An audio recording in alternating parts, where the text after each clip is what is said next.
Hi, I'm Simone W. Johnson Smith, and welcome to the Immigrant Experience in America. Are you a professional new to the United States and struggling to monetize the expertise you brought across the seas? Are you feeling misunderstood and out of touch because you're struggling to understand the unstated rules of the American culture? Each week, we'll take an in-depth look at the positive contributions immigrants are making to the American culture, marketplace, and life. Our intention is to serve as a bridge from your culture to the American culture, giving you a roadmap of tools and the language to understand the unstated rules of the American culture. Let's get started. Hello, listeners, and thank you for joining us again on another episode of the Immigrant Experience in America, where we amplify and humanize the experiences of immigrants in the United States and around the world. Today, we have for you another interesting guest, and I'll allow him to pronounce his name because I'm sure I will butcher it.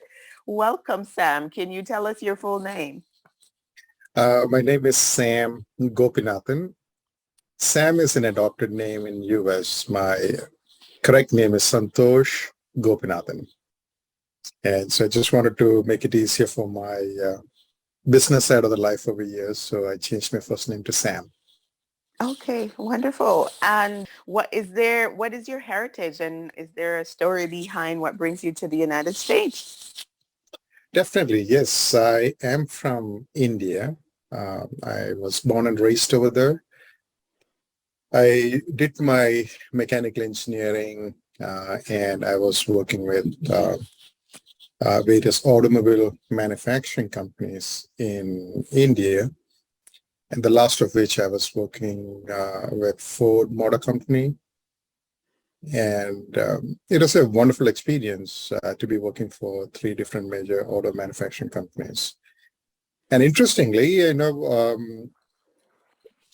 being just a mechanical engineer. I'm just emphasizing the part where I said just a mechanical engineer, because in my company, all my colleagues, they were all having additional education qualifications.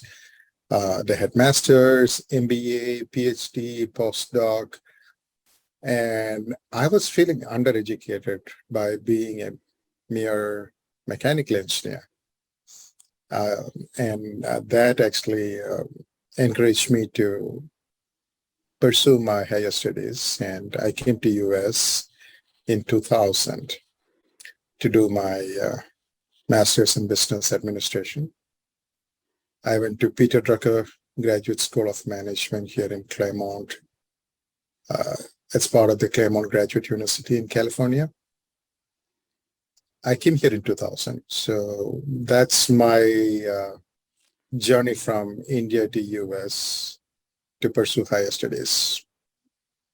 Okay. And what do you do today from arriving back then and studying? What is your current profession, and, what has the journey been like? Today, I'm a business owner. I have, our company's name is New Wave Home Care. We take care of elderly population in the comfort of the homes.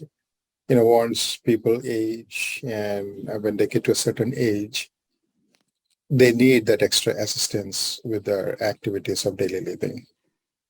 And that's where we send highly trained caregivers to the homes of the elderly people, and we take care of them in the comfort of the home. So in a way, we are helping them age in place. That's what I do today, but that's not what I started doing after graduation. I was working with a distribution company. I was vice president for the company till 2009. In 2009, the recession took my job. So for the first time in my life, I was jobless, and it was one of the worst recessions in the recent history. I couldn't even find a job that I could apply for in the first couple of months after I lost my job. It was very difficult. And but also it's difficulty that brings the best out of everyone, I believe. Rather than trying to wait for opportunities to come my way, we decided, my wife and I, we had a good conversation about what we should do with our lives. My wife, she was in law school at that time, so we didn't have a second income in our family at that point. So we decided to create our own opportunity rather than wait for the opportunity to come to you. So we started our business back in 2010. And so right now we have completed 12 years in business. We are on to our 13th year, and we are loving every minute of what we do. Wow, wow. That's been quite a success 13 years later. I'm very blessed, and I wouldn't have it any other way. This is an opportunity where we are able to help another person. It's a business. We get paid for doing what we do. But more importantly, I go home very happy because you made the difference in somebody's life. You helped somebody, and you really feel connected with your core values. So we just love every moment of what we do. Right. That is awesome. What seemed like it might have been at the time one of the most difficult times in your life has turned into this turning point moment that brought you to something that is in alignment with who you are. That's amazing. It is. Thank you. Yes, that's a lesson for us today. For our listeners to take away that at times we might be going through so many challenges, or any particular challenge that might seem like it's the dark night of the soul, as they call it. But you're an example that it can turn into something so beautiful, right? And life-giving. It is. During the trial phase, when we are actually going through it, you have so many questions. Did I do the right thing? Is it going to work out, and how long it takes? You don't know what's going to happen. You just have to keep faith. You have to believe in yourself and keep working and keep working and keep working. And particularly when you're starting your own business, one thing to remember is the day you open the business, you don't have any clients at that time. And quite honestly, for me, the space I entered into, the home care, I'm a mechanical engineer. I was in the management side, and I didn't even remotely have any connection to the healthcare sector. I didn't know anyone. I didn't know the space. Quite honestly, I didn't even know what I was getting into. And but the message to ourselves is, when you took the decision, you went through a lot of details. You have to believe in the decision you took. And you have to keep faith, and you have to keep working towards your goal. And that's what we did. The first, after I lost my job, it took about 18 months for me to actually pay myself. So for the first 18 months, I was, financing my family life, financing the business, because the business had not started generating any income. So that's the time when you question yourself. Oh my God, what did I get into? Oh my God, is this going to work out? Or how long is it going to take? So you don't know the answers. The only thing you know for sure is in your ability to keep working at it. Right. And so the question that's in my mind is, why this sector? What was maybe somebody said something or an opportunity presented itself. What brought you to this idea? I'm glad you asked me this question, because that was a very profound experience in life. I wanted to go back to which actually led us to choosing this particular business. So back in 2004, I was visiting India. My niece, she was getting married, and so I was going for her wedding. That's the time when the tsunami happened, and India also got affected. Even though India was not the most affected country, I think the second most affected country was India. We lost almost about 160,000, 165,000 lives in that tsunami. Wow. Most of the death happened on the eastern coastal side of India. And I'm from the southwestern side of India. So we were not in the direct line of the pressure waves. So technically, we should have been spared of any damage. But even on the southwestern side of India, we lost probably about 3,000 lives just in that area alone. Kind of a whiplash, the waves swinging around and hitting on the western side too. So that's the time when I reached India, and I have a spiritual mother. She has her ashram in the southern coastal side of India. So I was concerned that her ashram would be affected, and it was. So I went straight to my spiritual mother's ashram. We call her Amma. Amma means mother. So I went to Amma's ashram, and I ended up volunteering to help people affected by tsunami in that neighborhood. I was teamed up with the food distribution. So those days, we were distributing almost about 3,500 meals twice a day.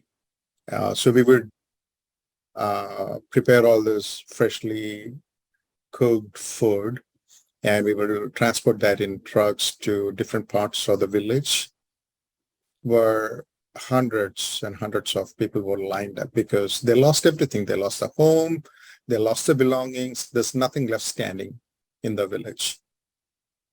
Some people were spared, and these are the people we were taking care of at that time. So I was in food distribution, and it was so heartbreaking to see the extent of damage that the village went through. I did this for a couple of days, and one day in the evening, Amma was talking to us, and she looked at me and asked, "So, what were you doing?" I said I was in the food distribution. And so she was like, she didn't understand, or she acted like she didn't understand. What does that mean? So I had to explain to her, there were hundreds and hundreds of villages all queuing up at the food distribution point, and they're coming with the plates in the hand, and I'm serving food on the plates, one after the other. I thought I was doing a good job. At least I thought that myself, right? And she looked very disappointed, actually. Amma looked very disappointed and said, that's what you're doing? I don't want you to do it. So I was very confused, and instead of getting an appreciation for what I was doing, here I traveled all the way from US and I'm helping, and there's no appreciation. That was what was going on in my mind. A minute later, Amma looked at me and said, you speak the local language, don't you? That's when the light bulb goes off in my brain. I never talked to the people who came for the food. Mm. So next day, when we went out, I started talking to them. And when I started talking to them, they suddenly realized, I speak the language, and, they were just opening up, they were sharing all the horrific stories about what they went through, the family they lost, the property damage, the temple that was damaged, on and on and on. And they were so eager to share the stories, and that just talking and sharing was actually therapeutic for them. And now serving the food became a secondary, secondary service. The primary thing was talking and connecting. And that's when I learned my lesson. Communication is connecting, and connecting is caring. This was a very profound experience that I brought back with me. And years later, when I lost my job and I was in the process of deciding what business I wanted to get into, I found the home care business connecting this with this particular value, where caring, how do I care? That was my primary need. And this experience really helped me identify home care as the opportunity I wanted to be engaged in, where it's not just providing the elderly people with 3 meals a day and a clean pair of clothes. It is more than that. It's about providing them a true quality to their life, to enrich their life in the golden years. That became the key objective, rather than just, send a person to be with them in the home.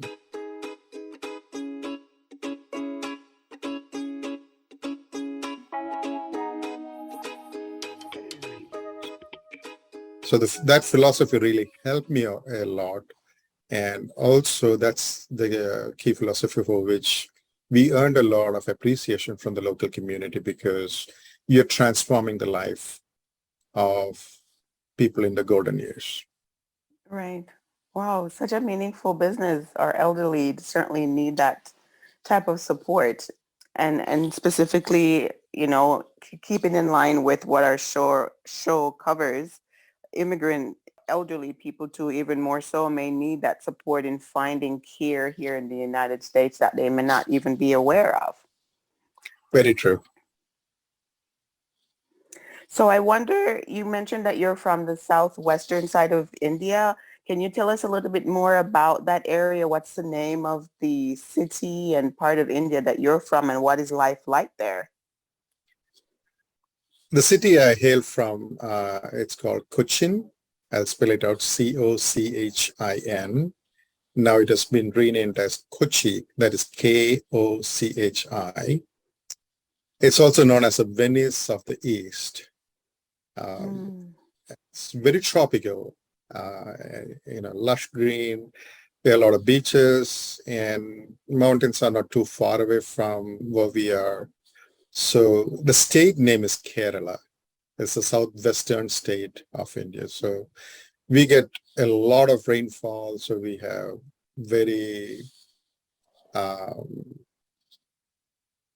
very good rivers and beaches and mountains. It's very lush, green, and very tropical. So it can get very hot and humid in summer. So Okay. it's a beautiful place. And what is the food different from other parts of India? I know lots of Indians are vegetarian, some are vegans. What's the language that you guys speak? What music and so forth? Is it quite like different from other parts of the country? It is very different. India actually, we have 26 different languages. So if you go to one state from another state, it's almost like going into a completely new country, because it's a new language, new culture.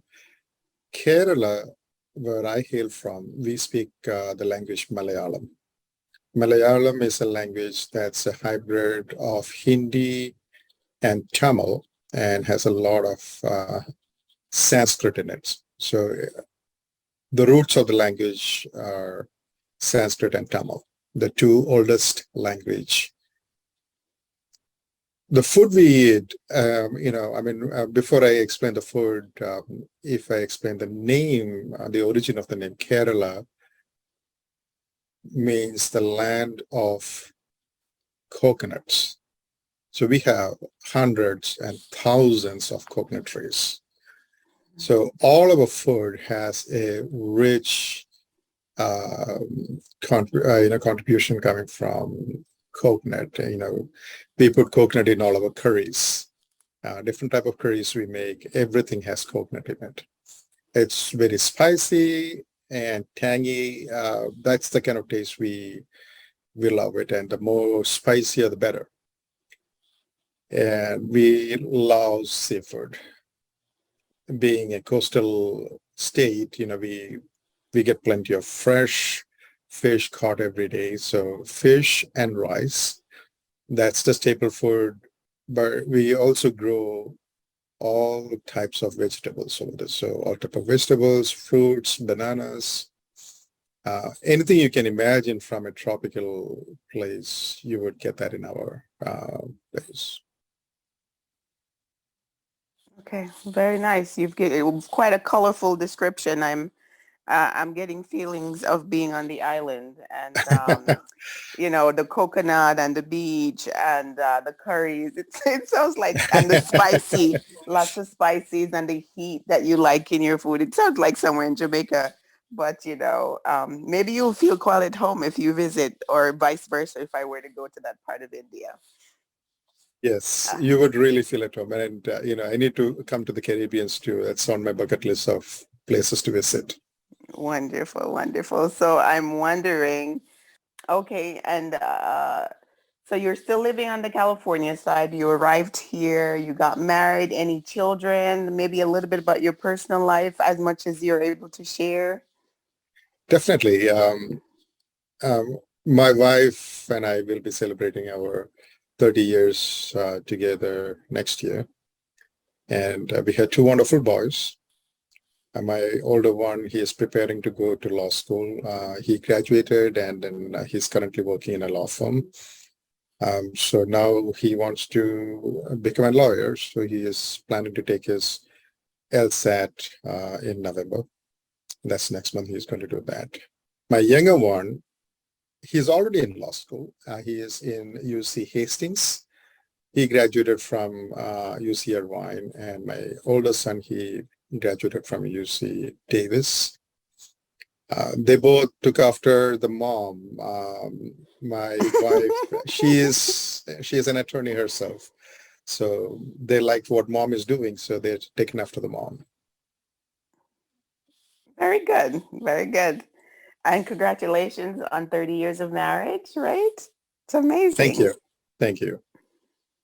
So I'm wondering, your story seems to be highlighted by the entrepreneurial experience. So I'm wondering what opportunities or maybe challenges that may have come along, as you started this business and, working through from a recession from the 2008. Now we're in another one right now. They're saying that we're, on the brink of another recession. How did you get through some of the challenges and getting your business up and running, and opportunities that helped you to become profitable? Definitely. By nature, I am very introverted. I'm very shy and inward looking more than, not the type of person who finds talking coming to me very easily. First of all, English is an adopted language for me. Even though my education was in English, my primary language is not English. So, and when you come to a new country, it's not just a language, it's also culture-based language where some of the usages are so different. For example, I briefly worked in Texas, where one of my colleagues used to tell me, I'm fixing to go for this program. And I was like, okay, what do you need to fix to go for this program? And then he started laughing and saying, no, I don't need to fix anything. I'm planning to go for this program. And it's a way of saying in Texas, I'm fixing to go for this program. So, when you go to, even though you think you know the language, I'm more speaking the Queen's English more than the American English. And even American English, it varies from place to place. So when you start your business and things like that, this kind of questions always kind of bothers you. Am I saying the right thing? Am I doing the right thing? This kind of questions always comes to you. I think a lot needs to be said about the community that I I'm currently here in Pasadena, California. This is one of the best, most welcoming communities that one can find. My first client was offered to me by a care manager that I met in one of the networking meetings. So in the networking meetings, when I go, there were a lot of other established home care agencies, and they know everybody and they know what to talk. They know the trade. I didn't. And it was quite awkward for me when I come face to face with a care manager in this case. I just didn't know what to say. I just introduced myself and said, I just got into this business. I'm brand new. That's how I introduced. And in one of the networking meetings, much later on, when we were, everybody has a 60-second elevator pitch to tell about themselves. Mm-hmm. And I said, my name is Sam Gopinathan. I'm with New Wave Home Care. I am brand new to this business. And I know nothing about this business. But I am willing to learn. So after the meeting, quite a few people came to me and said, Sam, that is really bold for you to say that you know nothing. Why did you do that? I said, number one, I want to be honest. I don't want to tell you that I know this without me knowing it. I just want you to know that I'm being honest. Number two, when the cup is empty, you have a lot more room to fill in it. So I'm willing to learn. I got a lot of positive feedback, even though I was expressing my limitations in that meeting. And that told me something. You don't have to pretend to be somebody else. You have to be you. And if you don't know something, you don't know something. You don't know that. It's okay. Nobody's going to nail you to the wall because you didn't know XYZ. What is important is, if you didn't know it, are you willing to learn it? And are you willing to do it? And I learned this quite fast, where if you didn't know something, you're able to learn it faster than if you know something. Because you had to unlearn what you know and then relearn the correct way. So for me, learning actually was a lot faster because I didn't know anything. I had a clean slate. Join us next time for part 2 of this episode.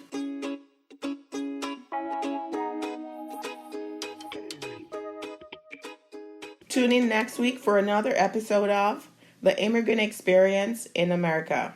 As this is a new podcast, we welcome any and all support.